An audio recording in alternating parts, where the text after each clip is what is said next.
Hey there, this is a short review on a Kia I rented from Hertz. This review is going to be specifically for the lower tier full electric vehicles. I'm not talking about Teslas, I'm not talking about Polestars, because I'll be honest, I don't know, and all I can tell you is about my experience with this car. I want to start off by saying that prior to renting it, I was very excited. To rent an electric car. I have 2 gasoline cars. I've never driven an electric car. I've never owned an electric car. I don't know too much about them. I felt like I've seen enough videos of people traveling in them and owning them, and I thought that that would be good enough and I would kind of know what to expect. But I'll be honest, I learned a lot in the past 5 days that I've rented this.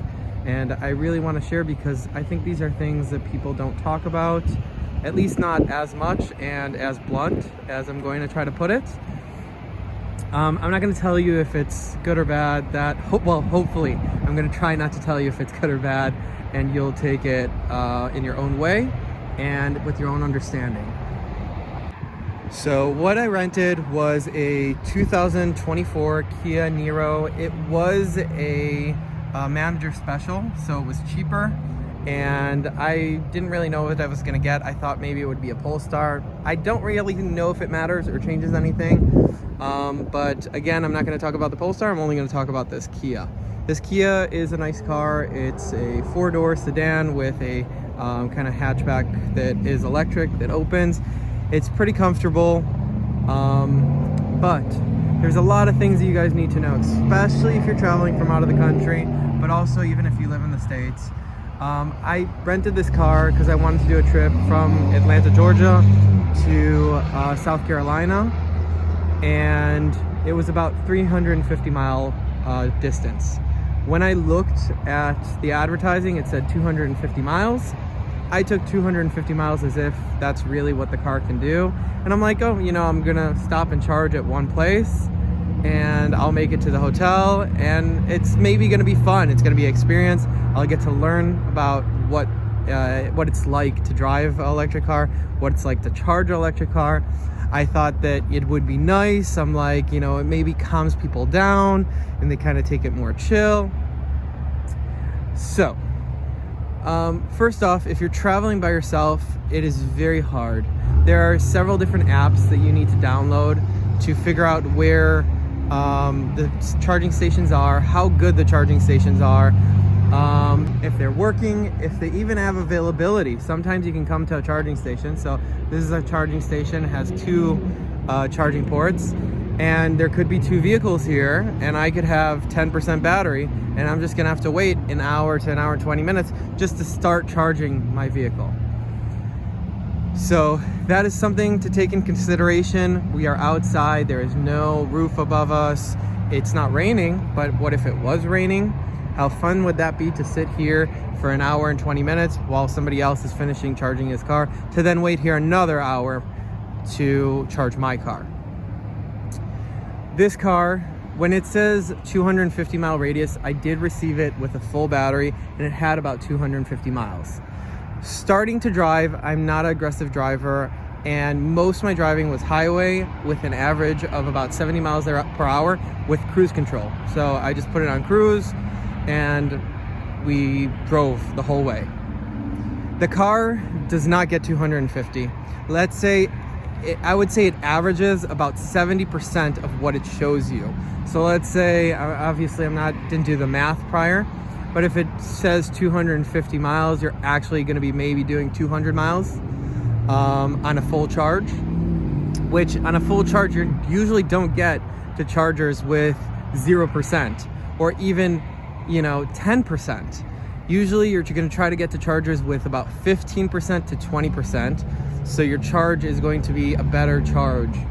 And the car only charges at these fast chargers up to 80%.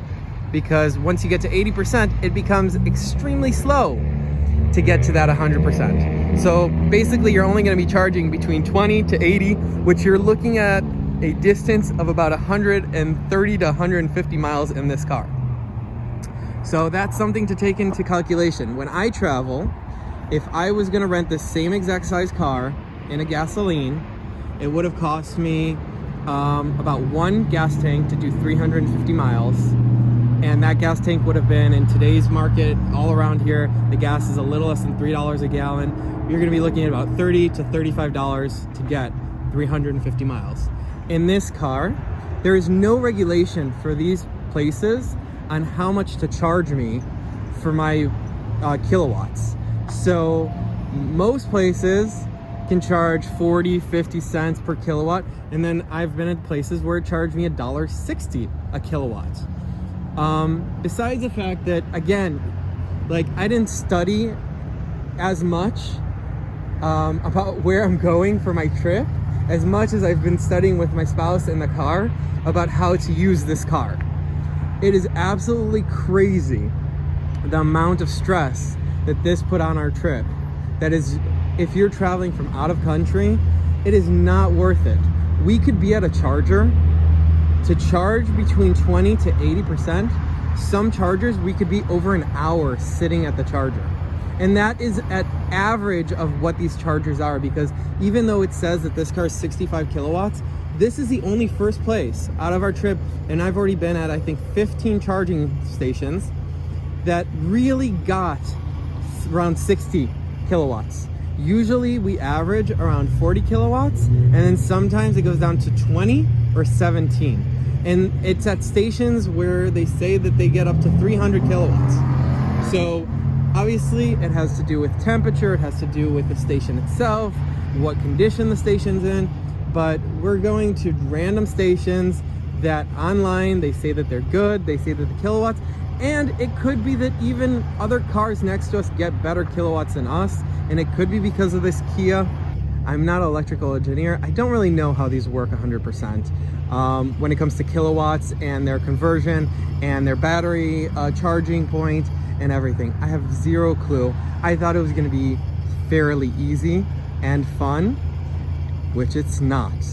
So price-wise, I'll be honest, I thought it was cheap. I thought people would want to rent these because it's a cheap way to transport yourself from place to place.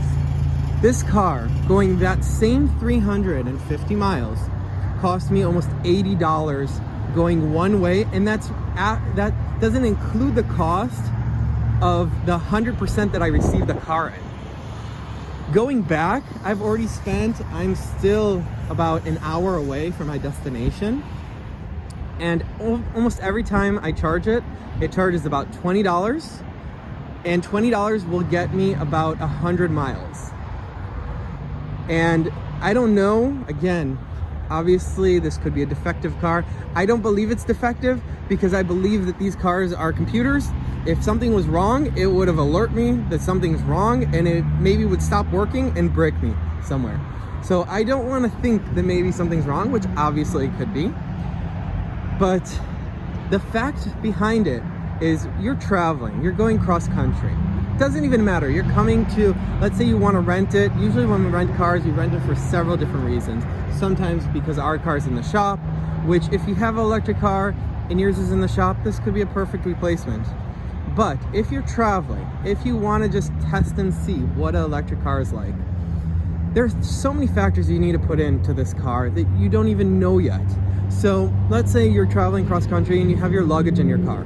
Most of these charging stations, again, they're in random places with no roofs, and sometimes they're in very bad places. You're not gonna just leave your car and walk away for an hour with all your stuff in the car, and you're not gonna sit in your car just for an hour in a lot of the places. So you're gonna find yourself jumping from place to place to try to get a little bit more juice to keep on going. But again, 20 to 80%, you're looking at about 100 to maybe 120 miles on optimal usage. Another point, so when you start using this car, you're gonna have to start downloading tons and tons of apps. So again, only 4 days I've rented this car, but I have to download, originally I had to download 2 apps. I'm not gonna name the apps because they're really horrible. I have zero good things to say about them. And at the same time, I might be using them wrong. I don't know. I just started, so I'd rather not, say something really bad about something if not for sure knowing how to use it. But the apps for electric cars, every app doesn't show 100% all the other stations. So I find a lot of discrepancy between the charging stations between apps. Besides the fact that there one app that I was recommended by Hertz to download, it costs $5 to make it go Apple CarPlay, and so you can see it on the screen, which obviously you need that. So that's another expense. Every single charging point, when you get to these charging points, you have to use a credit card. Some of them you have to download an app. Some of them, so I'll say, just an example, yesterday, we were in a hurry to get to a show. We were plugged in and we did not use the app. We just used a station that was kind of like this, and we could put our credit card without using the app and charged our car. And we came and we had to get now to our destination because we were in a hurry, and the screen did not want to respond. We could not unplug the car. I did not know how to unplug the car. I really, at the end of the night, I did go and research, but it took us another 15 minutes to call the service and for them remotely to turn off the charging port so we can unplug our car. I did learn, and it's something that it's important to know if you rent these cars. If you want to unplug it, forcefully unplug it, then you take your keys, you close the doors, you lock the car, you unlock it, and immediately try pulling out the charger. So there's a very, I think it's like 30 seconds grace period where you can unplug the charger. But that's the only time. There is another way to do it if you open up a lot of things and disconnect things, but that usually, if it's not defective, that will stop your charging. There is another thing. If you go into the screen and the settings, you can change a setting that will actually use the button that's up in front that says stop, because for some reason the button in the settings, it's turned off, which that's why I got really aggravated. I'm like, I don't understand why there's a button here that says off or stop and it doesn't react to anything. So that's another thing in the settings of the car that you can change. But the biggest thing, again, these charging ports, each charging port is different. Most of them have a hold charge on your credit card. If you're traveling from out of the country, you're gonna find yourself, a lot of these have $30 to $50 holds, which take 2 to 3 days for them to fall off your credit card. So you're gonna find yourself, if you're charging this car to go cross country, you're gonna find yourself with 5 or 6 holds, each of them for $30 to $50 on your credit card. If you don't have a big enough credit limit, you can find yourself really not being able to use your credit card. Besides the fact that if you have one credit card and you're traveling from out of the country and something happens to that credit card, you can't go anywhere with this car. That means you can't go and get Western Union and get some cash and pay at a gas station and pay as you go. Literally, you are stuck with this vehicle if you don't have credit cards. Besides that, if you don't have apps sometimes, so if you don't have cell service wherever you're going, you also might find yourself in a very big pickle, not being able to download an app to start this charging port. So those are really things that you should think about. Another thing, when I said our charging, so we're able to get, let's say 100 to 130 miles between 80 to, let's say 20, or if I go down to 15%, that doesn't include the factor of using heat or AC. When I press the button, I'm going to try to put a video. When I press the button and turn on heat, immediately it will take off 20%. No, sorry, not 20%. It will immediately take off 20 to 30 miles of destination time. And yes, that is for the whole charge of the battery. That means that it's not that the second I turn it on, immediately it falls, because the second you turn it off, it will go back up. But that's something to factor. Like yesterday, it was cold in the evening. We were driving, trying to get to our destination, and we had to drive in the cold in the 21st century, because if we put on the heater, we would not make it and make it back home. So very big factor. Again, this could be good for people. I really tried to make this video not have any negativity. It took me a long time to try to record this. I've recorded this about 3 to 4 times. With every single time I find myself very aggravated at this car, and it's really not the car's fault. This is a glorified golf cart. If you're willing and that's what you need, that's great. But when you're traveling cross country, or you're going on vacation, there's absolutely no reason to want to figure out something so complicated. Like if I'm traveling and we wanted to go to the supermarket, but the supermarket was 10 miles out of our way, we won't go to the supermarket because we don't have a charge. When we wanted to get to this area that doesn't have any chargers. We knew we couldn't go there. So you're constantly working around this vehicle. You know, when you're traveling and you want to get cheap gas, you kind of look at gas stations and you can look at prices. There isn't one time that I've even looked to say, oh, I'm gonna go there because it's cheaper. It doesn't matter. The price doesn't matter. It's getting to the destination at this point. So yes, I've paid more money, obviously, than maybe if I went to cheaper stations. But even at the expensive stations, it took me an arm and a leg to get to where I want to be. Every single drive, so the long distance drives were supposed to be 6 hours. It took me 9 hours to do those 6-hour drives. And still I'm on my way home, and it's already been 6 hours, and I was supposed to be home. I was supposed to be home and happy, and I still have at least 2 to 3 more hours to go because of this car.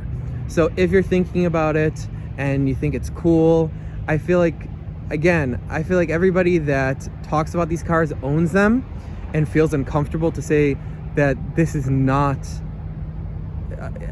something you should use. But from my experience, I would steer far away. I would much rather have a 1990 Toyota Corolla than anything like this. So hopefully I didn't hurt anybody's feelings. Hopefully everybody understands that this is just my personal opinion.